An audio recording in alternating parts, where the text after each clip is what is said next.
আগামী অর্থবছরে দেশের বিনিয়োগ জিডিপির 34.5% নেয়ার বড় লক্ষ্য ঠিক করেছে সরকার। প্রবৃদ্ধি বাড়ানো, কর্মসংস্থান তৈরি এবং অর্থনীতির গতি ফেরাতে এই পরিকল্পনা। কিন্তু প্রশ্ন হচ্ছে, বর্তমান ব্যবসায়িক পরিবেশে এই লক্ষ্য কতটা বাস্তবসম্মত?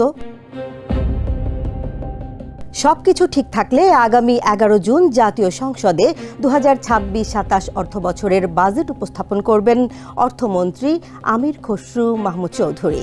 প্রায় 9,38,000 কোটি টাকার এই বাজেটে সরকারের অন্যতম বড় লক্ষ্য হচ্ছে বিনিয়োগ বাড়ানো।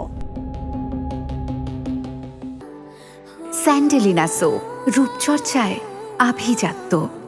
অর্থ মন্ত্রণালয়ের পরিকল্পনা অনুযায়ী আগামী অর্থবছরে সরকারি ও বেসরকারি মিলিয়ে মোট বিনিয়োগ জিডিপির 34.5% উন্নীত করতে চায় সরকার।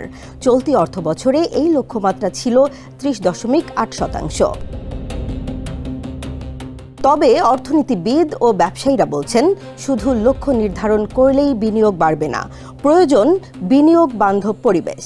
কারণ এখনও ঋণের সুদের হার 15%-এর ওপরে, ব্যবসার খরচ বেশি এবং নতুন ব্যবসা শুরু করার প্রক্রিয়াও জটিল।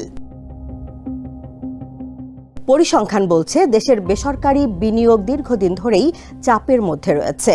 বর্তমানে জিডিপির মাত্র 22.03% বেসরকারি বিনিয়োগ থেকে আসছে, যা এক দশকের মধ্যে সবচেয়ে কম।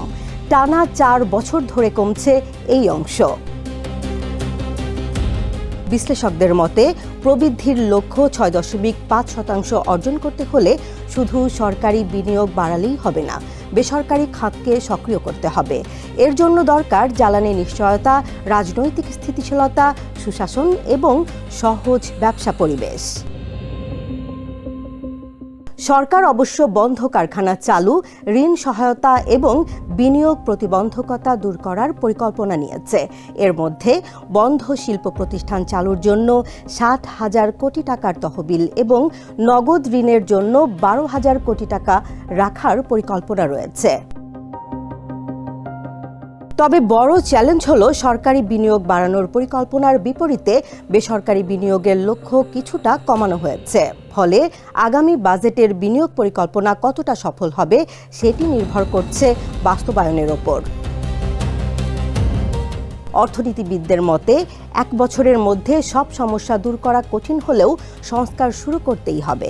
কারণ বিনিয়োগ বাড়াতে না পারলে প্রবৃদ্ধির লক্ষ্য পূরণ এবং বড় অর্থনীতিতে রূপান্তরের স্বপ্ন কঠিন হয়ে পড়বে।